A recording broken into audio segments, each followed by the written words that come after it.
ने माननीय राज्यपाल के अभिभाषण के उपरांत धन्यवाद प्रस्ताव पर हुई चर्चा में भाग लिया।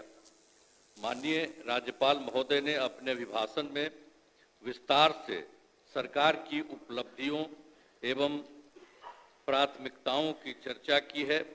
राज्य सरकार की प्राथमिकताओं एवं अन्य मुद्दों पर सदन के समक्ष में मैं कुछ बातें रखना चाहता हूं। महोदय, हम लोग तो 24 नवंबर 2005 को यहाँ पर आए। अब उस समय क्या, अब उसके बाद से जो सरकार में आने का मौका मिला है, अब उसके बारे में हम जरा कहना चाहते हैं कि जब हम लोग आए थे उस समय, तो उस समय की स्थिति क्या थी? याद है ना पहले क्या स्थिति थी? शाम में कोई घर से बाहर नहीं निकलता था। मत करिए, नहीं, शांति बनाए रखिए, शांति बनाए रखिए। अरे सब बच्चे हो, क्या पता है आप लोगों का? कुछ पता है? जरा प्रेस वाले से पूछ लो। शाम के बाद में आई बच्चा है, इसका क्या जन्म हुआ था? कुछ है? इसलिए चुपचाप रहो। बैठिए। अगर बोलते रहोगे हम ध्यान नहीं देंगे। आप सुनते हो, शाम के समय जब तक था 25 तक, तब तक शाम के बाद कोई घर से नहीं निकलता था। और आज का क्या हालचाल है? और उस समय की क्या स्थिति थी? कहीं आने जाने का रास्ता नहीं था। हम भी केंद्र में मंत्री थे, हम भी एमपी थे। नेता बोल रहा है, शांतिपूर्वक सुनिए। इलाके में जाते थे तो हमको पैदल ही जाकर के सब जगह जाना पड़ता था। कहीं कोई जगह होगा नहीं था, कुछ पता है? यही तो बता रहे हैं। और उसके बाद क्या हाल था? अब उसके बाद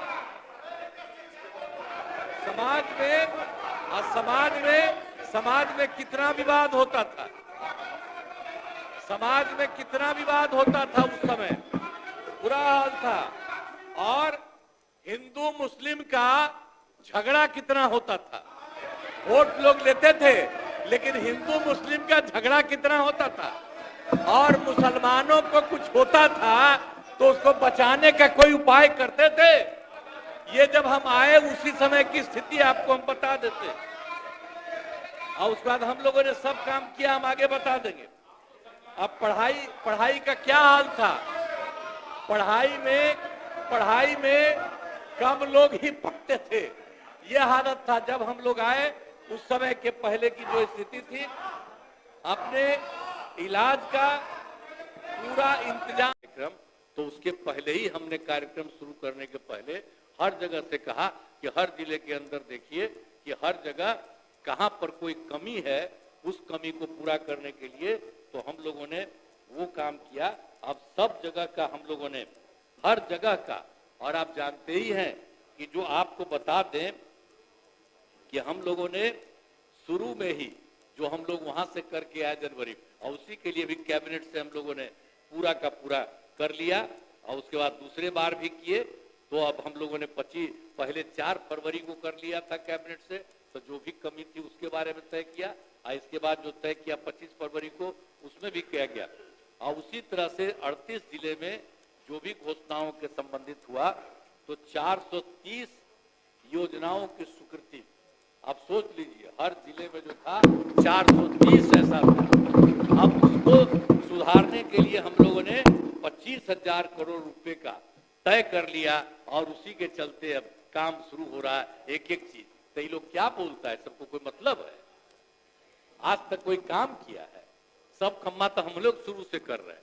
आप यहीं पर देख रहे हैं, आज जब भी हम कहीं जाते थे तो वहीं पर कोई भी आदमी किसी भी पार्टी का था, कोई कहता था, उसकी भी बात को सुना जाता था। तो ये जितना देखा गया, अब जो भी है उसके बारे में देखा जा रहा, उसमें भी, और कुछ जगह के बारे में तुरंत पता चला था, उसको भी हम लोगों ने अडॉप्ट किया। और बाकी एक एक तरह से सारा काम किया जा रहा।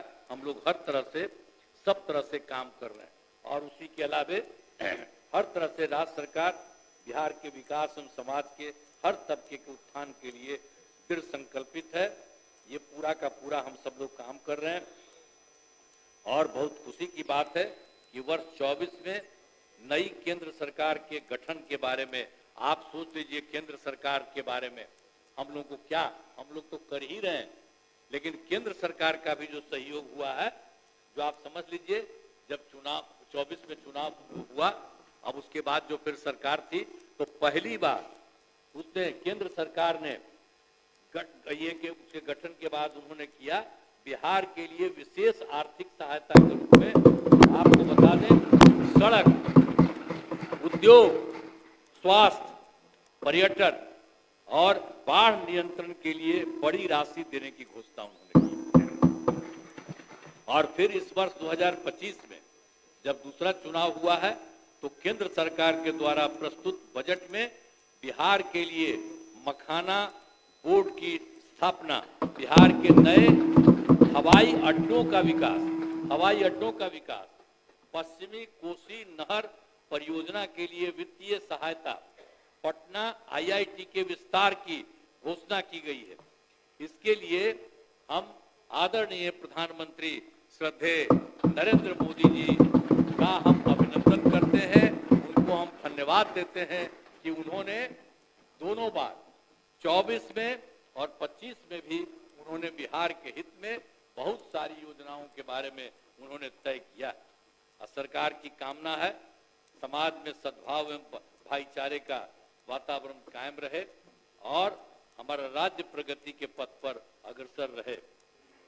अब इसके अलावे आप जानते हैं महामहिम राज्यपाल महोदय ने राज्य सरकार की उपलब्धियों के बारे में सभी बातें कही हैं।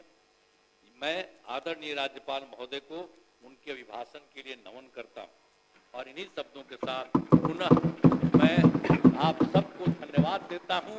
यही भाग गया है तब भी हम धन्यवाद देते हैं, भाग गया है कोई बात नहीं, हमको इससे मतलब नहीं है कि आखिर उसी समय अंडवंड बोल रहा था, गवर्नर साहब बोल रहे थे तो उसी समय अंडवंड बोल रहा था, तो कोई बात नहीं, हमें नहीं सुनना चाहिए। अरे हम तो गवर्नर साहब की ना बात कर रहे थे कि उन्होंने जितनी बातें की, तो इसी तरह से आपको सबको उनके लिए मैं राज्य सरकार की उपलब्धियों के बारे में सभी बातें कही हैं। मैं आदरणीय राज्यपाल महोदय को उनके अभिभाषण के लिए नमन करता हूं। इन्हीं शब्दों के साथ पुनः आप सबों को मैं धन्यवाद देता हूं और मैं अनुरोध करता हूं कि महामहिम राज्यपाल महोदय के अभिभाषण के लिए उनके प्रति कृतज्ञता का प्रस्ताव सदन सर्वसम्मति से पारित करे।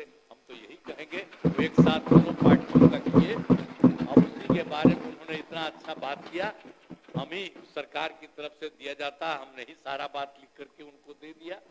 और उसके बाद उन्होंने एक एक बात कही, कितनी अच्छी बात की कि बिहार में जितना काम हो रहा हुआ है, तो अब तो हम आपसे ये अनुरोध करेंगे कि आप उनके लिए महामहिम राज्यपाल महोदय के अभिभाषण के लिए उनके प्रति कृतज्ञता का प्रस्ताव सदन सर्वसम्मति से पारित करें। इन्हीं शब्दों के साथ मैं अपनी बात समाप्त करता हूँ। बहुत बहुत धन्यवाद। अब सरकार का उत्तर समाप्त हुआ।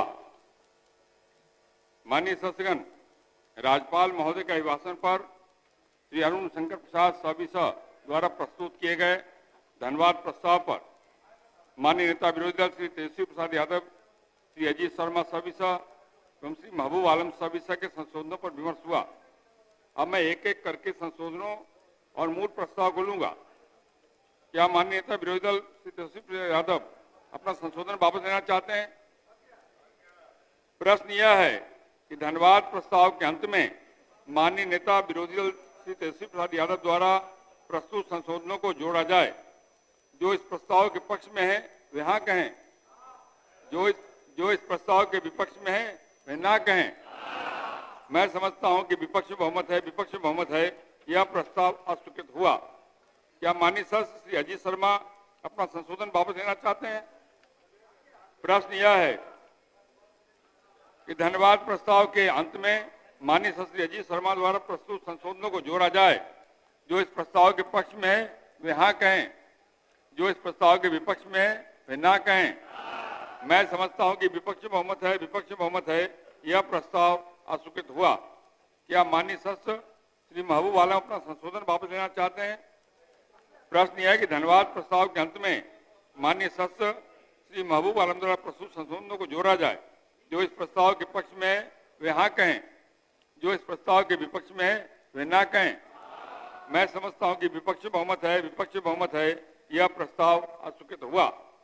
अब मैं मूल प्रस्ताव को लेता हूं। प्रश्न यह है कि सदस्यगण इस अभिभाषण के लिए राज्यपाल के कृतज्ञ हैं। जो इस प्रस्ताव के पक्ष में है वे हाँ कहें, जो इस प्रस्ताव के विपक्ष में है वे ना कहें। मैं समझता हूं कि पक्ष बहुमत है।